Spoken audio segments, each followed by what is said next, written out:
О слонах известно много удивительных фактов. Эти благородные великаны трепетно заботятся обо всех детенышах в стаде, оплакивают умерших сородичей и скучают по ним, умеют радоваться и обижаться, не только друг на друга, но и на людей. Таить обиду они могут много лет и даже десятилетия, настолько у них хорошая память. Но помнят ли слоны добро или благодарность присуща только людям? Героиня этой истории точно знает ответ. Джейн Питерс родилась в Восточной Африке. Ее родителям принадлежало большое лесопромышленное предприятие, но Джейн не продолжила семейное дело. Когда ей было 6 лет, она с отцом впервые побывала в национальном заповеднике. Восхищение, любовь, нежность – эти чувства переполняли девочку. Так маленькая Джейн осознала, каким видит свое будущее – жить в окружении дикой природы и помогать всем животным. Она мечтала о собственном заповеднике для тех, кто нуждается в защите и заботе. Однажды она познакомилась с Адамом Харрисом, директором Национального кенийского заповедника. Как и Джейн, он с детства обожал животных. Они влюбились друг в друга и вскоре поженились. Так мечта Джейн исполнилась, она работала в заповеднике своего мужа, став соруководителем, и ухаживала за его дикими обитателями. Вместе с Адамом они спасли много животных, особенно слонов.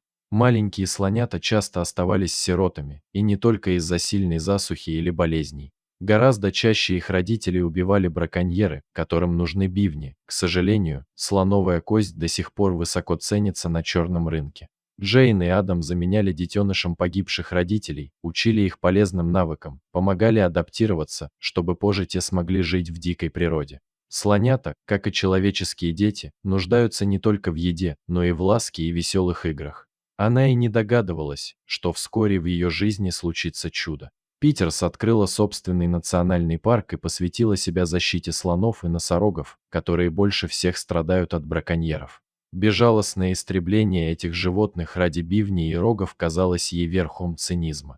Джейн пыталась добиться запрета на использование слоновой кости, чтобы интерес охотников угас. Позже за вклад в защиту дикой природы она получила кенийскую награду, а Елизавета II назначила Джейн Питерс дамой-командаром Ордена Британской империи. Однажды в заповеднике Джейн появился новый сирота, слоненок, недавно потерявший родителей. Этот малыш был слишком мал и не понимал, как ему жить в этом огромном страшном мире.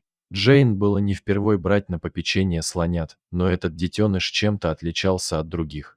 Ласковый и преданный, он так сильно привязался к своей человеческой маме, что даже отказывался от еды, если Джейн надолго покидала заповедник. Женщина назвала слоненка Руда. Они проводили вместе много времени, как настоящая семья. Джейн любила обнимать слоненка, играть с ним. Она даже читала ему сказки, как ребенку, а он лежал рядом с ней, пока не засыпал. Их связь с Рудо была очень глубокой, особенной, настолько, что иногда Джейн всерьез хотела оставить малыша себе. Но, разумеется, она не могла так поступить. Джейн знала, однажды ее маленький друг станет достаточно взрослым, чтобы уйти и жить в дикой природе среди сородичей. Его место придут другие нуждающиеся в заботе и любви малыши, и история продолжится. Они проводили вместе много времени, как настоящая семья. Джейн любила обнимать слоненка, играть с ним. Она даже читала ему сказки, как ребенку, а он лежал рядом с ней, пока не засыпал. Их связь с Рудо была очень глубокой, особенной, настолько, что иногда Джейн всерьез хотела оставить малыша себе. Но, разумеется, она не могла так поступить. Джейн знала, однажды ее маленький друг станет достаточно взрослым, чтобы уйти и жить в дикой природе среди сородичей. Его место придут другие нуждающиеся в заботе и любви малыши, и история продолжится. Когда пришло время прощаться, Джейн тепло обняла Руда, с трудом сдерживая слезы. Она понимала, что они больше никогда не увидятся. Руда найдет новых друзей среди сородичей, а потом и сам обзаведется семьей и детьми. Для человека в его мире не останется места, так искренне думала Джейн. Прошло 28 лет. Заповедник по-прежнему процветал. Будучи пожилой женщиной, Джейн уже не могла вкладывать в работу столько же сил, к тому же у нее часто болела нога. И все же почти каждый день она старалась проводить в заповеднике, любуясь слонами и другими четвероногими подопечными. Этот поразительный случай произошел ранней весной. Джейн была в заповеднике, когда неподалеку заметили стадо диких слонов, ничего необычного, если бы только они не остановились у входа в парк. Поначалу слоны не привлекали внимания, люди думали, что они быстро уйдут, как обычно. Но и полчаса спустя стадо все еще стояло на месте.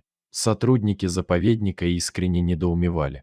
Почему слоны подошли так близко к людям? Может, они нуждаются в помощи? Когда Джейн сообщили о диких слонах у входа, она тут же направилась к ним.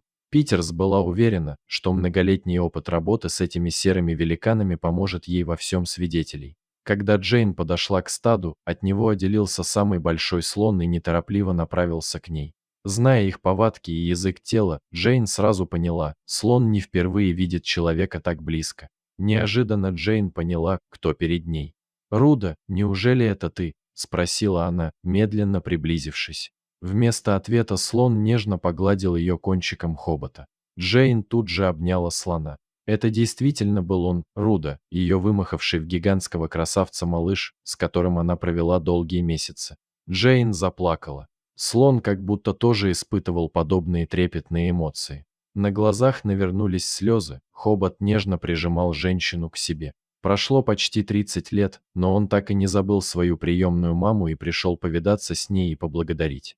Невольные зрители были глубоко тронуты доверием, возникшим между человеком и слоном, и их трепетным отношением друг к другу. Какое-то время слоны еще бродили возле входа в заповедник, прежде чем вернуться в дикую природу. Добрая женщина также продолжила заботиться о слонах, но при воспоминании той встречи со своим подопечным малышом Руда всегда накатывали слезы счастья и волнения. Слоны, как и многие животные, помнят не только о причиненной боли, но и о проявленной доброте, заботе и ласке, и готовы дарить ее в ответ. Это очень добрые и благодарные существа.